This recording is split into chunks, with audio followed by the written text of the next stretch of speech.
The reality about somebody who learns to adopt an infinite mindset, and like any mindset, it's a practice, right? Like mindfulness, it's a practice.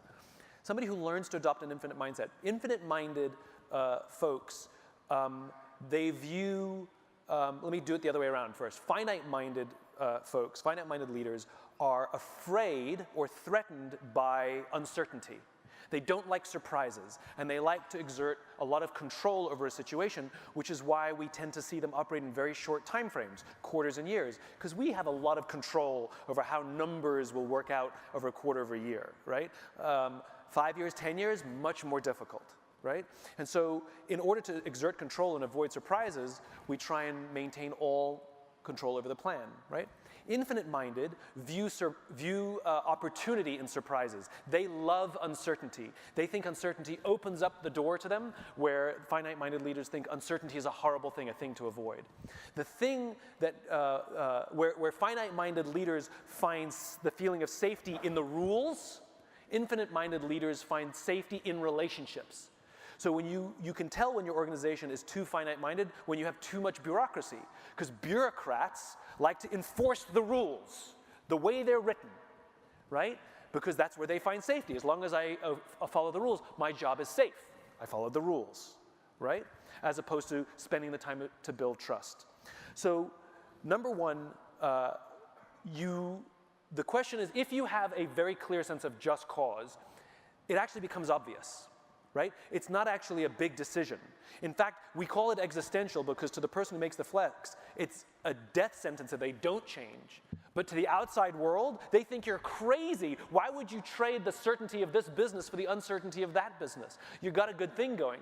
One of the funny examples is Blockbuster.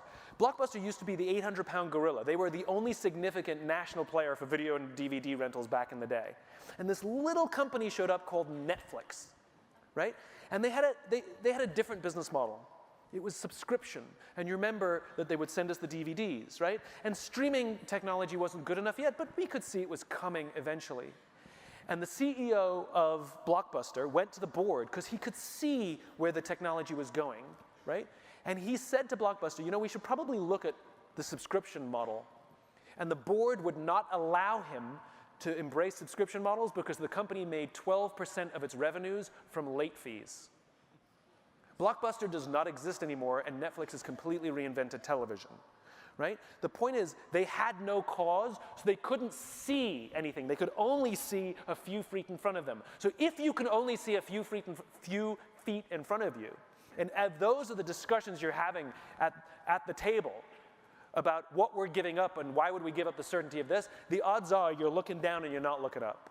So you have to have that just cause. What are we working to advance that's bigger than ourselves? And yes, of course there are always finite games within the infinite, but there's a context now. Why is it that Apple, a computer company, invented iTunes and not the music industry? Why is it that Amazon invented itself and the e-reader, the Kindle, and not the publishing industry? Why is it that Netflix pioneered their business model and not the television and movie industry? It's because those industries, all of those players were so busy competing against each other and protecting the business model that they knew so well, now they're playing defense. Now they're forced to change, which is not existential flexibility, that's defense. That's gripping for your life, right? As opposed to new companies that aren't even in your industry. Remember, in the infinite game, you don't know all the players. And sometimes the players will be completely outside your industry that will eat you lunch and put you out of business. You have to have that just cause. It becomes obvious.